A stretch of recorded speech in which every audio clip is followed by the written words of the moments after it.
Welcome to part 3 of our video. Now in this part of the video, I'm going to answer the question that most people are asking themselves. What right does this asshole have to say the things that he does? It's a very simple question, and I'm going to go ahead and answer it. Now, as far as personally goes, I could give a lot of reasons why I have the right to say the things I do. First and most prevalent is, I'm a Satanist.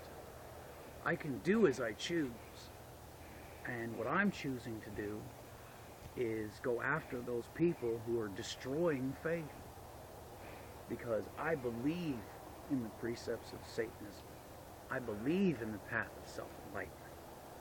And I believe that getting rid of people who are causing these things not to happen in my brothers and sisters is something that needs to be done. So that's reason number 1. For some other reasons, we'll go into my personal satanic ensemble. Now, it's not the norm.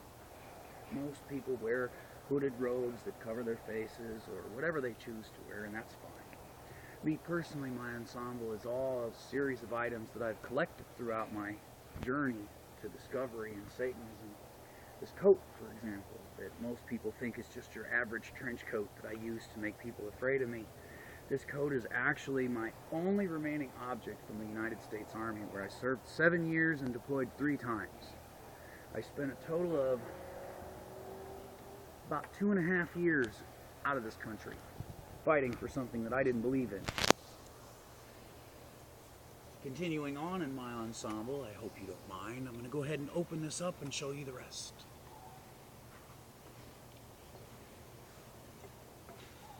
Now, the next piece is my belt right here, which I've had for quite some time.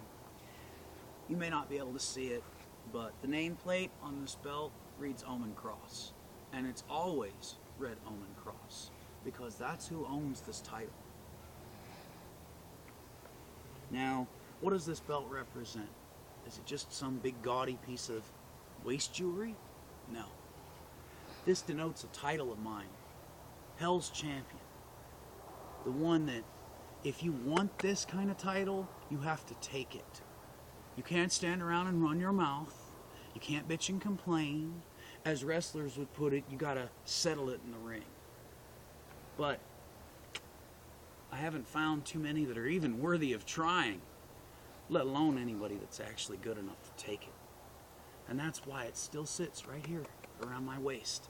And as far as I'm concerned, I'll probably end up buried with it. The next piece of my ensemble is my own personal little weapon here. It's not a gun. I can't shoot you with it. I can't kill you from a mile away with this. This is my hammer. As you can see here, it says it right there. This is my hammer. And the reason for that is because I use it that way.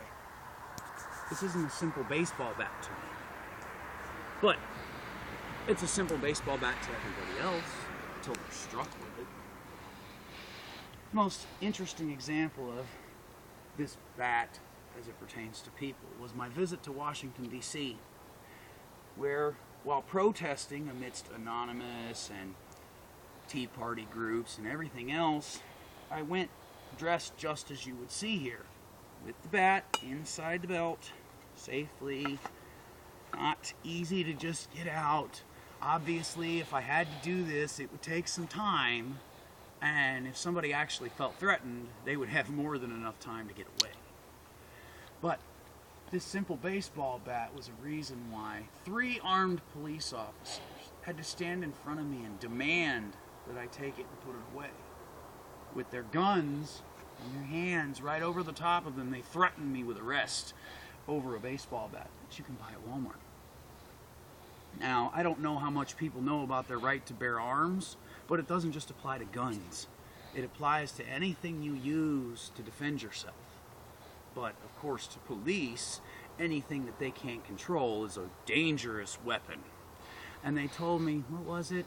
If I'm not going to stand in the field below Capitol Hill and play softball, I'm not allowed to carry around a softball bat. You could take that how you want, But the truth is, my amendment rights guarantee me the right to carry this around, even if I wanted to walk around in public with it, so long as I am not threatening anyone, nor attempting to use it on anyone, which I was not doing. It never left my side on that day, until they forced me back to my car on threat of arrest, and the female cop pretty much threatening to shoot me with her hand right here on her pistol, just waiting for me to move wrong. So I use these items as symbols of my own history.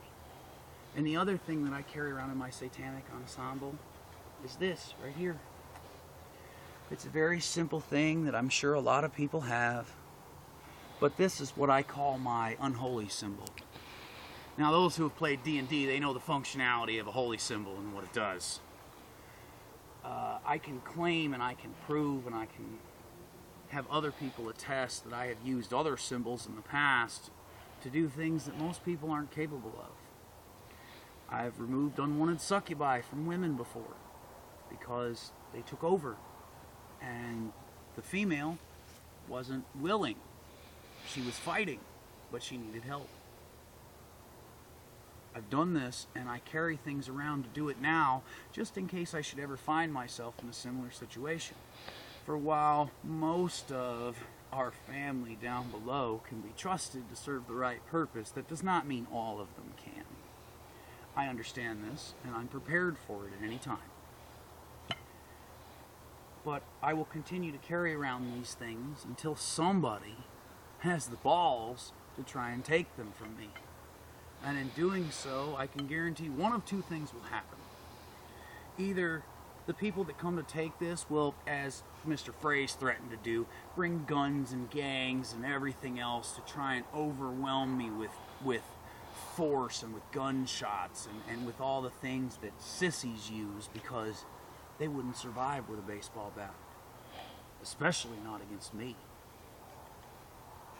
And the other reason, the other outcome, is that they come and try, and unfortunately, it will take quite some time to clean their blood off my back.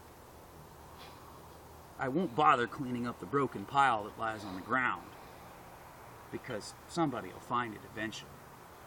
But I will clean up my back, because this is my symbol, one of many.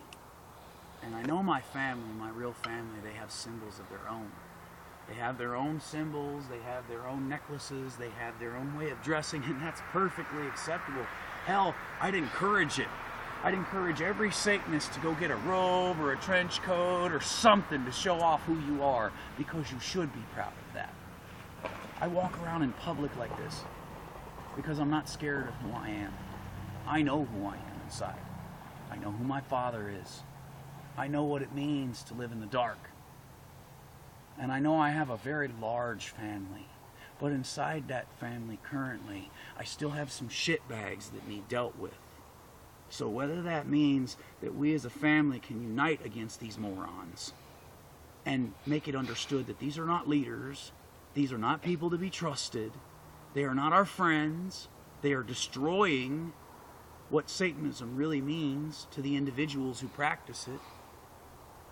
We can work together to get rid of them, or they can accept my challenge. And they can come and they can face the end of this bat.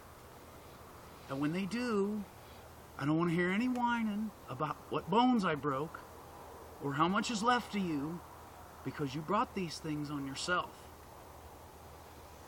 And the other thing I will say to these people is, for as long as you continue to lie and manipulate people, you will never get rid of me.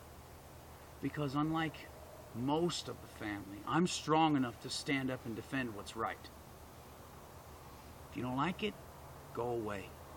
Go find some other faith to ruin. We don't need you. What we need is true unification.